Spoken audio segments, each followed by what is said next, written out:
Welcome to Mrigashira, a podcast that communicates with communicators. Is brought to you in association with Digitales. I'm Radha Radhakrishnan.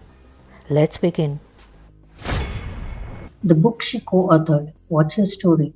The Essential Business Storytelling Handbook, became a bestseller within days of its launch. Anjana Menon, co-author of the book and founder of Content Pixies, guides global companies on content strategy. She's a consultant to CEOs and policymakers, a speaker at global conferences, and a columnist. She worked for Bloomberg News in financial centers across 2 continents, managed and anchored a national TV channel, and is a founder editor of Mint. We speak to her about her book and content. Listen in. Hi Anjana, welcome to Mrigashira. It's great to have you again. And congratulations on your book launch. What made you write this book? Thanks so much, Radha, for having me. It's wonderful speaking to you again. And I think the main reason that we wrote the book is because, as you know, we've been in journalism, we've been in content strategy and communications between the three of us. And so in some ways, we've had a ringside view of it all. And one of the things that we felt was that people do struggle a lot to get the basics right. Now, whether you're a journalist, whether you're in corporate communications, or whether you're looking at strategy for a company, once you get the basics right, it acts as a building block for the constant learning that you have to do in your career to stay relevant. A lot of the scope of the book is something that would cater to you, whether you're a journalist, whether you are a communications professional, or you are in the marketing department, because it's quite wide. As you know, the book is divided into 3 portions. There is a portion which tells you what the elements of storytelling are. It tells you then in a second part what the channels of storytelling are. And the third part helps you put it all together. So I think the book is a result of our own experiences and the struggles that we've seen in others with storytelling. And everyone has a story inside them, and everyone is an innate storyteller. But I think to be able to articulate that and to be able to do it in a way in which they stand out from the clutter is where most of them struggle. And the book kind of takes you through all the paces, and it helps you overcome that struggle. Also, more importantly, we're living in a very unforgiving age. If you make a mistake, a communications mistake, it more or less lives on forever in the digital medium. We've already seen that recently. There was a hashtag that was trending about Myntra saying, boycott Myntra, because it was based on a Twitter post that people perceived to be, anti-Hindu. But the truth is, the post is not recent at all. That post goes back several years. But it was revived, it found a new life, and it's come back to bite the company. So, the book, for example, tells you what works and what doesn't, and how you should avoid these kind of gaffes, mistakes, how you should be sensitive to the cultural environment that you're in, the socio-political environment that you're in. And when these mistakes stay and they reappear, then of course there is a cost to it. It does cost the company its image, it costs the agency that created the work, its business. So it's not really a win-win situation when it comes to storytelling. How did you go about this whole process of writing? Because it can be quite a tedious and a rigorous and a disciplined process. So I'd say that the part where, we were all journalists, both me and my co-authors, all 3 of us at one point in time worked for Bloomberg News in Europe. And that was a really hyper-disciplined environment in which there was no room for error virtually. You had to think on your feet, and you had a very impatient audience and a very demanding audience at the other end, which is the financial community. So that taught us a lot of discipline in our early days. It taught us the importance of writing accurately, the importance of researching facts, which all of which was really useful in writing this book. And because we experienced that kind of discipline in what I'd say was the fairly early stages of our career, it's something that stayed with us. And the way I personally approach the book is that I set myself a deadline every day saying, well, I'm going to do X number of words today, or I'm going to write a section or a chapter or half a chapter. And of course, I mean, we're all human. There'll be days when you kind of get out of bed and you think, no, I really can't bring myself to write today. And gosh, I have writer's block, or I'm churning out stuff, copy, which isn't great. But what I think personally helped me stay the course was to just get up and write, because writing is something that can be revised. You could go back another day, look at your writing and say, hey, there's a better way to do it, and rewrite it. And there are times when I did that with some of the chapters that I wrote, where I went back and said, gosh, did I really write this? I'm sure there's a better way to write it. And I got down to fixing it. So the way to get to the end of the journey of book writing is to get up every day, write every day, write a certain amount every week and every month, and then, give yourself a reasonable deadline to finish the book and stick to the idea of the book that you had. How much should a brand talk? And are we in an information overload there? Well, yes, of course, there's definitely the information overload game going on. And my personal opinion is that the biggest reason for that is FOMO, or fear of missing out. Because brands think that if they're not on every single platform making noise, they're doing something wrong. Actually, it's quite the opposite. You should be only on platforms where your audience is. So you have to talk to your audience. And there is a chapter on this in the book about how stick to your target audience and stick to those platforms where your target audience is seeking you out or seeking out your services and brands which are similar.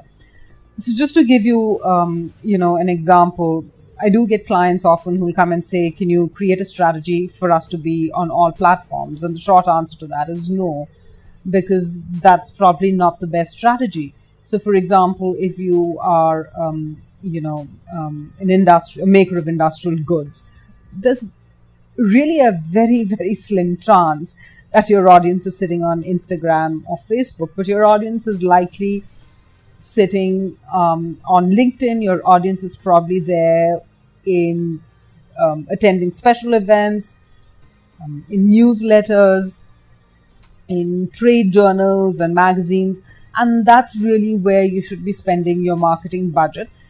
It sounds great, and to an extent it sounds sexy to say, we're on like every social media platform. But the truth is, you don't need to be on every social media platform. What you need to do is be where your audience is and engage with them consistently and to the best of your ability. Give them the information that they need in a way that is clear and concise, because people also don't have so much time. We're living in a world of instant information. So try to find a way to condense your information and put it across succinctly. And the book does have a lot of chapters which will help you do that.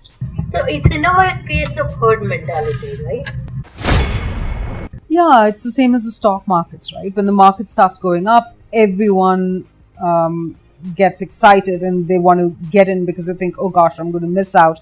I'm not going to make money. But the same thing happens when the market starts to bleed. And I say this from years of being a business journalist and having covered markets. It falls because of herd instinct, and it goes up because of herd instinct in many cases, because you're just following the leader or a bunch of leaders. But the truth is they've gone in at a different point than you, and so your realities are somewhat different from their reality. So I think to an extent content works on the same principle. What's good for someone else may not necessarily be good for you, and so stick to what works for you, what you know, what you're comfortable with, and try and build your trust you know, try and build the trust of the audience in you in that particular medium. I'm just wondering, considering what we were discussing right now in terms of both FOMO and herd mentality, doesn't it make it even more difficult that, the story that one is telling actually needs to stand out? So one of the things that I've noticed is that companies still engage a lot with traditional advertising agency, but the way content is consumed has changed because people want content which is more authentic from other people like them, right? Stuff which is more believable because it's just the girl next door or the boy next door. And that's your average influencer today. And that kind of specialized storytelling is really more a content marketing, content strategy space. And some of the companies do storytelling which does feel authentic, and there are some companies that struggle with it. Mostly, I think companies fail to find brand ambassadors or storytellers within organizations. Oftentimes companies are not looking deep enough for storytellers within the organization. I'm sure there are a lot of companies who have very shy office workers by day who are social media animals by night. So, if companies pay enough attention to the resources that they have, because at the end of the day, the most compelling message about an organization has to come from its people. And we've got a whole chapter in the book on this that tells you about how people relate to each other and how you can build stories around people within your organization. Tells you about how people relate to each other and how you can build stories around people within your organization that will help carry forward the message of your organization, make the mission of your organization, clear through the messaging, and where you can actually breathe life into your storytelling by using people across the board. It doesn't matter whether that's at the CXO level or whether it is a middle level manager or even an intern that's just joined the company. But the problem is that not a lot of brands are making that transition successfully, and they still tend to go towards traditional advertising agencies who do serve a purpose, but they don't really fit in that well into this space. The way content is now consumed in a constantly changing Insta world. Really think have made that transition very well and have gone into a mature mode in that sense. Which of those brands would they be? Of course, I think the biggest and the best example in the world is Red Bull, the drinks company, which in some ways is now more a media company.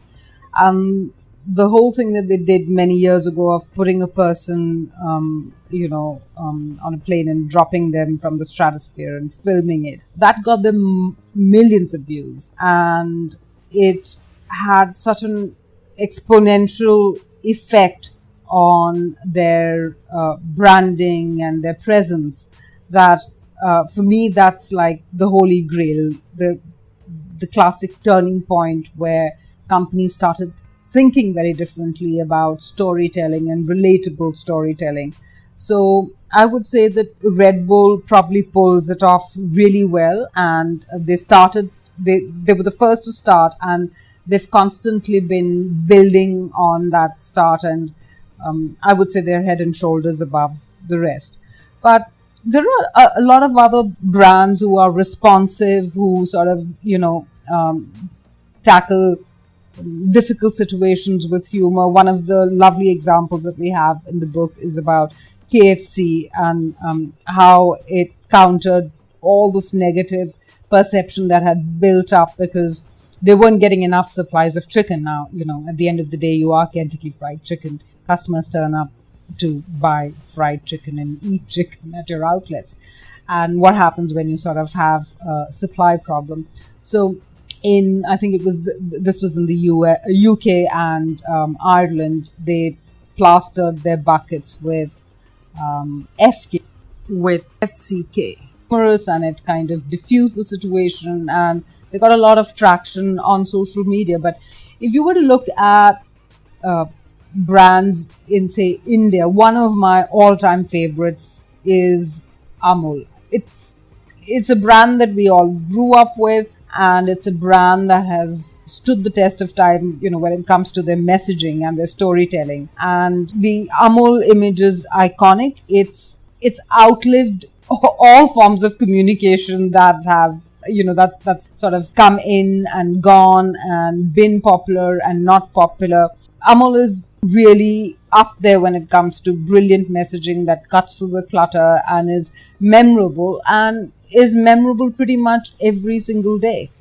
So, if I were to ask you about the book and what one can expect, post reading that book, would it be fair to say it will also, in some ways, explain how to, or is it something that is more from the point of view of, like a case study or different kind of brands and experiences and storytelling formats, some way evaluating and saying what's good and what was not so good? What kind of genre would that be in that? So definitely there is how to part in the book, which is really there throughout the book. And in the first part, we talk about the various elements of storytelling, which teaches you how to get the fundamentals right, because there is really no point in writing a book saying, well, here are the multiple channels of storytelling, without helping people get the basics right on how to tell that story, because there is a definite structure to storytelling, there is a method, there is a better way to do it. And that's what the book tells you, whether it's a whole bunch of, catchy headlines which you could use in a press release as much as you can use it in an email. And how do you, for example, structure a story or a presentation that gives a bird's eye view? How do you use data which is believable, it's fairly irrefutable, to drive home the point about your story?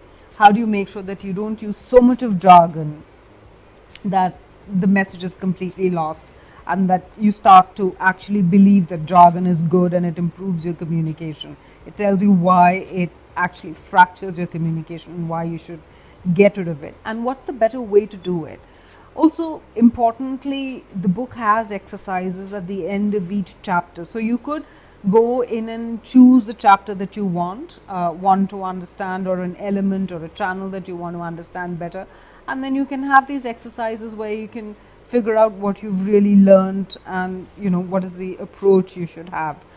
It also tells you how to do your storytelling better using things that are around you. We spoke a little earlier about people, using people, whether it's business leaders, whether it is the attitude of your employees towards customers, using everyday stories about these people, around people, to amplify your message. There's also a whole section which talks about how media works. Oftentimes, communications departments, especially those who are starting out, fail to understand exactly what a newsroom structure is, and how it's not good enough to know just one reporter in a newsroom and expect that it doesn't matter what beat the reporter is, the story will get carried. Or how do you sort of make the life of the newsroom easier if you're a company? What are the ways to approach it? It also tells the average reader who's curious about communication and content the reality of things that people should think a little more deeply about but don't. For example, sponsored content. What's an advertorial? What's an editorial? What are you really trying to do with your message? Is it possible to have really high quality sponsored content? Well, the answer is yes, it is, because New York Times does it, and it does it pretty well. So the scope of the book, we would say, is really wide.